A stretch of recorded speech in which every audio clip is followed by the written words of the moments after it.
Hello, welcome to another episode of The Quiet Gardener with Rose, and I am Rose. So, thank you for joining me again for another episode, and probably the final episode in this little block here of podcast. I think as we talked about earlier, I've decided to do blocks of 6 to 8 episodes and then kind of take a little bit of a break and come back and do 6 to 8 more episodes. So this may very well be the last episode before a little bit of a break. So again, today I am just winging it off the cuff, talking about whatever strikes my fancy.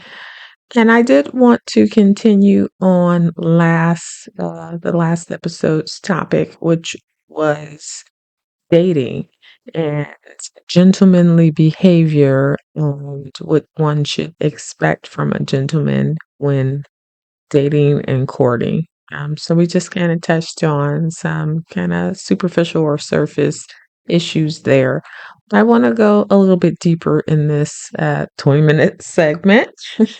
And so this time I kind of want to talk about um, what you should be doing before you even get out there and start dating, right?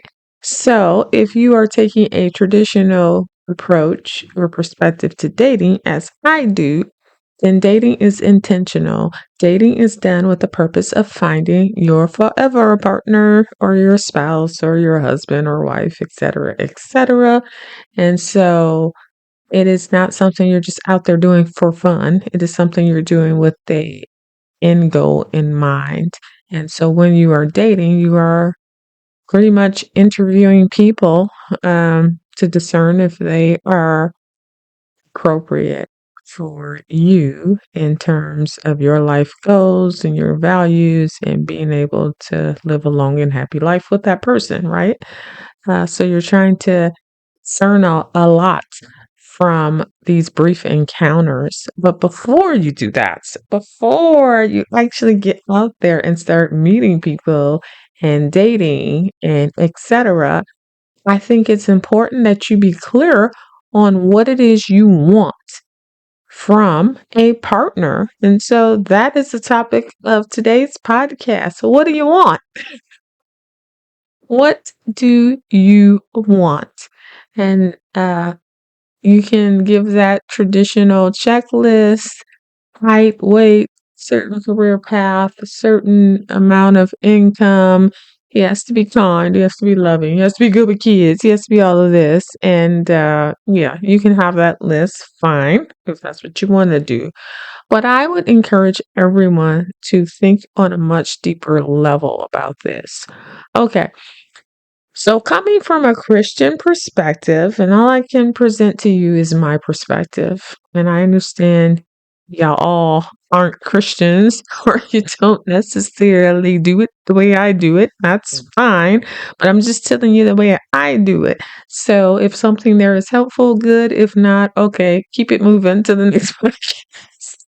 But in general, everything that I do, it is from the perspective of wanting to make it to heaven, wanting to make it to heaven. And so every choice I make at this point, I am contemplating whether this choice will move me closer to Christ and closer to getting into heaven or not, because that is my ultimate goal. This life is temporary, but the afterlife is eternal. Okay, so that's much more important to me than what happens in these few years I have in this body, in this vessel on this earth. And so when it comes to a partner and picking a partner, the biggest concern I have is this person going to help me get to heaven? Is my union with this person going to move me closer to Christ, closer to heaven, or further away from it? That should be your number one goal. Finding someone who's going to help you, support you, as you go about this life and trying to get yourself to heaven, right? And so that is where I start when I'm looking for a partner. As I'm looking for a partner, I am intent upon getting myself to heaven. And so anybody that I hook up uh, my horse to is going to have to be someone that will further that mission. And so clearly, then I am looking at, does this person have a relationship with Christ? Is this person a Christian? Is this person actually practicing their faith? Or do they just proclaim it like most Christians do nowadays? If you talk to people, and I talk to people all the time, many people, I taught people for a living.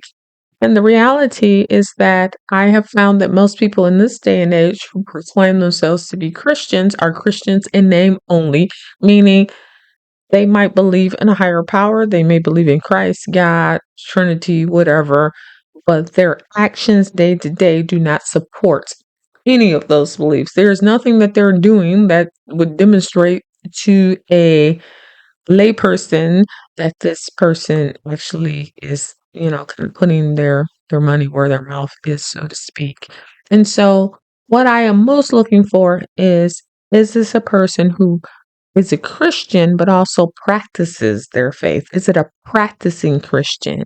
And so I am looking at, what do they do that in their day-to-day life that demonstrates their faith? Do they attend services? Do they read the Bible? Do they study the Bible? Or do they just kind of take this, you know, uh, kind of late hands off approach that, the Lord knows what I believe in my sin. It's all good. I don't really have to do anything. Yeah, you have to do something. Bible clearly says it many times, many ways, many places, that you actually have to do works, that you actually have to live by a certain code, a certain set of rules, a certain set of directives as a Christian. So it's not an easy street. It is a very demanding of you in terms of day in and day out. You're living this belief out in real time, in real life. And so that is the first thing I look for. Is this man a practicing Christian? Then, if he is, then I look at some of the other more superficial things. Do we have the same goals in life? Are we at the same point in our life course? Um, and you might find that you aren't, depending on if there's an age difference or not. I tend to attract much younger men than myself for whatever reason. And they might not be in the same place I am. A lot of younger men that I have found they're maybe still raising kids because they're divorced and their kids are young and they're still going through that process. Whereas my kids are adults. My two kids, only two, they're grown and gone, as they say. And so I'm not really trying to raise kids again or somebody else's kids. I'm not trying to go backwards in terms of the steps or the my process where I am in life. Um, so you have to look at all of that. You have to look at, do you see yourself in the same spot in 10 years? For me, I lead a very simple and humble lifestyle. And I could live a much higher lifestyle, a much more elaborate lifestyle, but I don't want to. I like simplicity. I like having a quiet life. I like having a routine. I like my garden. I like domestic hobbies, sewing, cooking. Like those are the things that I am passionate about. So I am passionate about domestic things. I'm passionate about my home life. I like being at home. And so obviously a man who might be a jet setter or who wants to be traveling all the time, running all over the place, I probably wouldn't mesh well with. Not to say I don't want to travel, I do, but that isn't what I wanted to be doing with the majority of my time. And so I think, after you discern is this person equally yoked with you in terms of your spiritual beliefs and your practice of those beliefs? You have to then discern whether you are alike in some of the more superficial things in terms of life goals, in terms of values, in terms of family, in terms of how you view the world through whatever lens, societal wise, politically wise. So all of those things. And then after all of that, those are the big things. I think then you look at some of the more idiosyncratic things. Like, does this person display affection the way I want affection displayed? Does this person um talk to me, or do we have the type of dynamic, you know, bantering back and forth, emotional connection dynamic that I would like. And to me, those things are secondary, which I know is counter to what most people believe in this day and age. Most people believe in this day and age that those idiosyncratic, those me things, what I want, what I need, what I would like for my own personal fulfillment. Most people nowadays believe those are at the forefront. That's number one. That's what you're looking for. That's what makes or breaks it. But I do not. I believe these bigger issues in terms of relationship with Christ, is this a purpose partner that will help you get to heaven or keep you out of heaven? You know, I believe that those are the more serious and important issues, and then all those other things kind of come in under that. Now, all that to say, obviously, you have to be attracted to someone. You're not gonna, hopefully, you're not gonna just get into a relationship or marry someone because you both love Christ, but you're not attracted to each other, or you're not attracted to him. That's not a good idea, because at the end of the day, if you don't want the person that you have decided to build a life with, if you're not attracted to that person, if you don't desire that person, most likely it's going to fall apart at some point. So you still have to have attraction. You still have to have all of those kinds of things going on. But to me, those things are secondary to those bigger issues. And like I said, for me, the biggest issue when discerning whether someone is appropriate for me in terms of a partner is their relationship with Christ. And is this somebody who is going to help me grow closer to Christ and help me get into heaven? Or is this someone who's going to detract from that and pull me away from Christ? And so I would encourage all of you, as you're out there discerning a lifetime mate, a purpose partner, that you really contemplate those things, and that those things are the crux of your decision making, not just attractiveness, not just lust, not just desperation of I really want somebody, and you know my options are limited. This may be all that I can get. At the end of the day, I truly believe that if Christ has ordained it for you to be with someone, then Christ will present that person to you. You will have that opportunity. So don't settle. Don't think, well, this might be all I can get. This might be all that's out there for me. Because if you settle, then you really do kind of cut off the opportunity for that person that you're truly meant to be with from coming into your life. Obviously, if you're involved with somebody else, if you're embroiled in some other relationship, then you're not open to the gift that Christ or God may have for you. So I do not believe in settling. I believe in being honest and realistic the in the goals and desires that you have for a partner. But I truly believe that Christ, if it is meant to be, Christ has selected certain people that he knows that you will be a good match with, and that those people will be presented to you, and you don't necessarily have to search for them. I think we tend to, in this day and age, feel like we have to be active in searching for that right person or we'll miss out, especially as we get older, especially as an older woman. The message that is given to us is that we're undesirable by most men, and that so we should take what we can get, or that we are supposed to be in some desperate situation of hurrying up and getting married or getting hitched, attached to someone because our options are limited. And I don't believe that. Statistically, the options may be more limited in terms of the number of available men that are there, bottom line, black and white. But I truly believe that what Christ has ordained, no man can interrupt. Um, and so, all that to say, if Christ has ordained that you should have a mate who is your purpose partner, then you're going to meet that mate. You're going to come into contact with that mate as long as you're not actively working against it. And so I don't believe that you have to do a huge search, that you have to pull out all the stops. You have to go on all the dating sites and do all of this active searching for that person.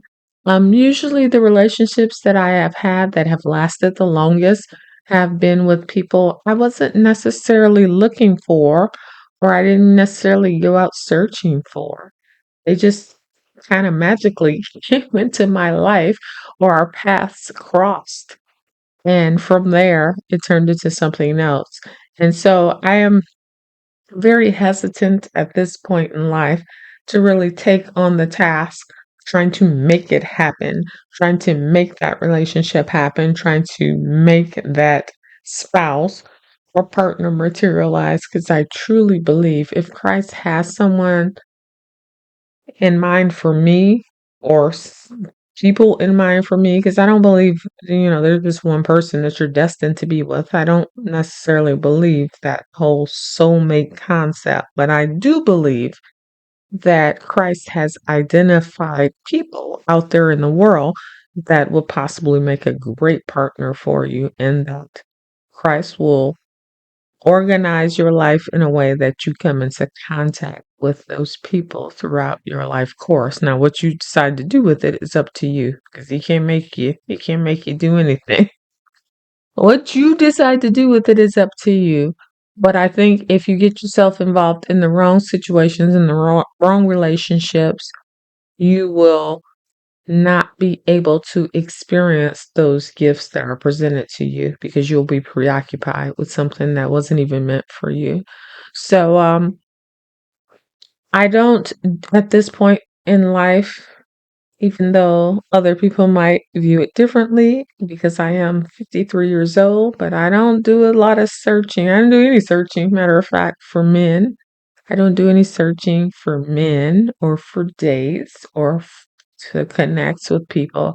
I just live my life. I engage in the things that I'm passionate about and that bring me joy, from my faith life and my church and activities there to my hobbies. Um, I just do me. And in doing me, hopefully at some point I will attract into my universe or circle a man who sees me and who I am, and who thinks that, I might be a good match for him. If not, maybe it wasn't meant to be. But I know that trying to force it or trying to make it happen is a bad, bad idea. I've done that throughout my lifetime, throughout my youth. I have always been the type that when I wanted something, I went after it and I made it happen, which can be good in certain areas of life, like business and career, but not necessarily so in relationships, because what ends up happening is then you create uh, scenarios, you create liaisons and relationships with people that you maybe not, probably weren't ever meant to be with. And so you waste. That's what I found. I wasted a lot of time in relationships that I created because I decided I wanted a relationship. And they weren't sanctioned by Christ. They weren't sanctioned by God. They were never meant to be. And so, of course, they faltered and fell apart. What else could have happened when you decide to take matters into your own hands and go against what God has set forth for you? And so, it's been a long, long road of learning that being effective and assertive in life doesn't mean that you take charge of every single aspect of your life and make things happen. Some things have to happen in accordance with faith and in accordance with Christ's will. And you have to learn to have patience and tolerance to deal with that and to go through that process, which is something that's taken me many years to learn. But here I am at this point, and I get it. I get it for sure. All right. So I'm going to wrap it up for this episode of The Quiet Gardener. And hopefully you'll stick around and join me for the next series of episodes. Until then, bye bye.